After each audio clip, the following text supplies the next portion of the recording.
Hello and welcome to a new video. Today we're gonna talk about why it is that you might not be remembering the things that you learn and what you can do to avoid that. So the first reason is that you don't actually know what it's used for. So you're learning it, but you have no idea what might be the usefulness of it. And this might not seem like a big deal, but it's actually really important because you need to know that your brain isn't just gonna learn whatever you tell it to learn. It's a very systematic process in which it takes information and it judges it and it asks, is this really worth remembering?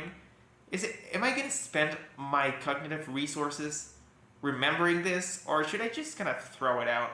And your brain judges that based on usefulness. How useful would this be to really know?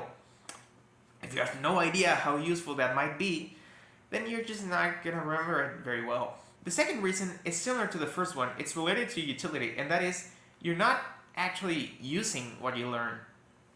So you might think that, oh, I read it, I learned about it, and I can remember it now. But it's not so simple. You see, our brain has sort of two ways it can have memories.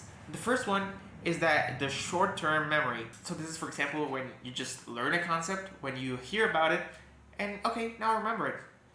The second one is our long-term memory, the things that last for days, weeks, years even. And the difference between these is that when you go to bed, your memories throughout the day are stored in the short-term memory and they are passed to the long-term memory, but not all of them. Your brain has to judge which ones are worth saving for later and which ones should just be discarded. So after you learn something, you need to give your brain feedback that what you're learning is actually useful and should be kept for the long term. So for example, whatever you might be learning, if you're learning about programming, for example, you learn a new algorithm, okay, go ahead and solve a problem that requires using that algorithm. This way, you're not only gonna learn how to actually implement it, but your brain's gonna say, hey, I wouldn't have been able to do that if I didn't know this, so this is worth keeping, right? And I did this back when I did a lot of competitive programming. I learned like a bunch of algorithms and data structures, but funnily enough, I only remember the ones that I actually used. I learned a lot about like different structures and algorithms like heavy light decomposition, like wavelet trees, like palindromic trees, but I don't remember those because I never used them. In contrast, I remember a lot of different structures and algorithms that I did use, and I remember them very well, even though I haven't used them in quite a while. The third reason is that you're learning concepts in isolation. So what do I mean by that? I don't mean that you need to study with other people.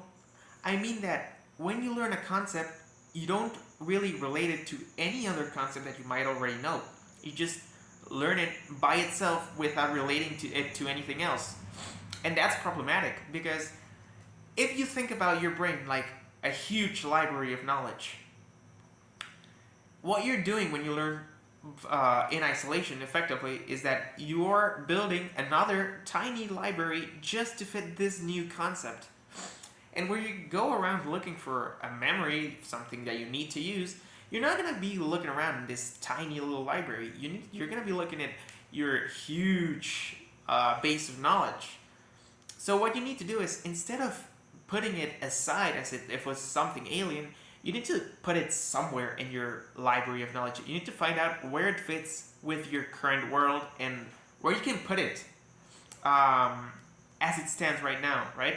So for example, I was learning about like relationships and the dynamic between men and women, and the things I remember most were the moments when I was most able to relate it to a problem that I had in past relationships, right? So I was like, oh, this is why like things fell apart like immediately, right?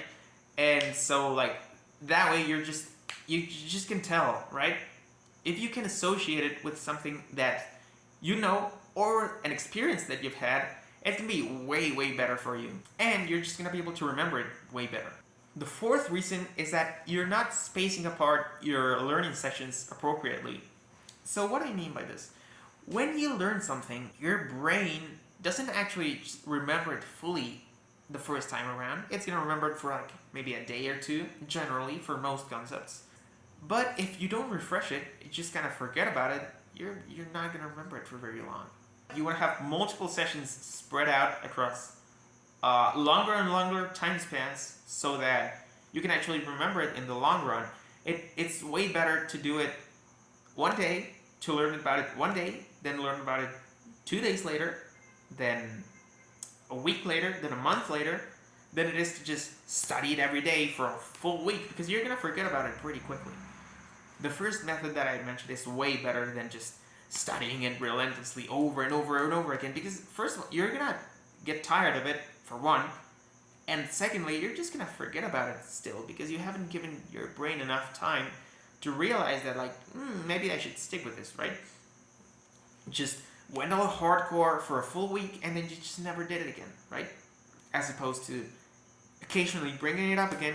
Every time you bring it up again, it's like, whoa, like, I actually had to remember this, right? So next time, I'll remember it for longer, because it seems like I actually need this. So anyway, that's going to be it for today's video. Like, subscribe if you liked, all of that stuff. You already know the drill. And peace.